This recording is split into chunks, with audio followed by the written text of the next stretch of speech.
Okay, so let's unpack this assessment. We're diving deep into the 2027 U.S. Military Strategic Assessment. Right.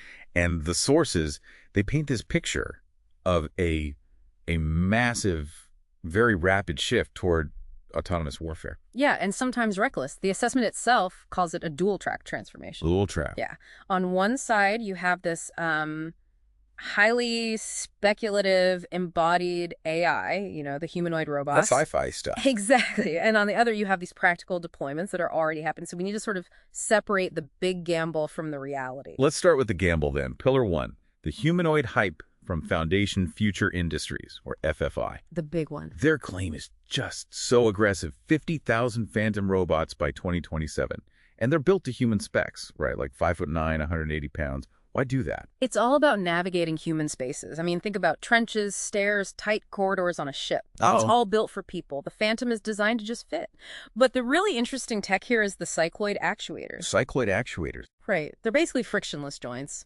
The sources say this makes them incredibly quiet and shock resistant. Very different from, noisy traditional hydraulics. That sounds like a genuine breakthrough. Yeah. But here's the red flag.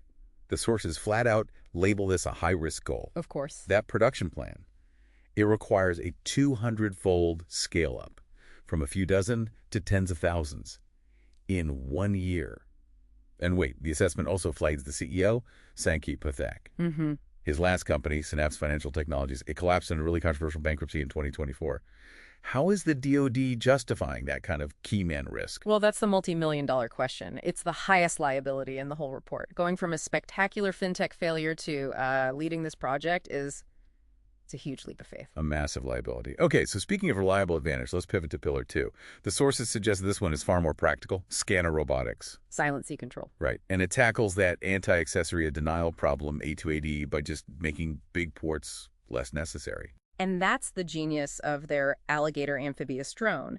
It can launch or recover itself from pretty much any natural beach. So no port needed. Exactly. It fits perfectly with the Marines' EABO concept, Expeditionary Advanced Base Operations. It's all about resilient, distributed logistics. And connecting all these things underwater is the Sea-Sphere AI. Yes, Sea-Sphere is the real breakthrough.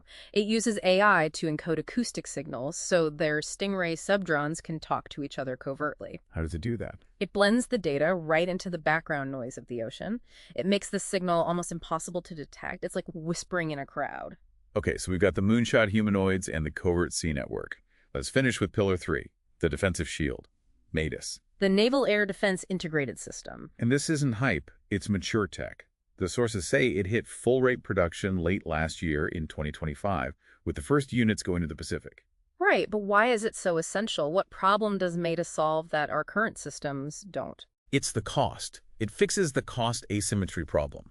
You can't keep firing a multi-million-dollar missile at a cheap commercial drone. It's economically unsustainable. Exactly. And MADIS flips that. It's a dual vehicle system. The MK1 has a 30mm cannon for a hard kill, and the MK2 uses electronic warfare for a soft kill. So it can just jam the drones. Most of the time, yes. It's a cheap, effective way to defend a distributed force without going bankrupt.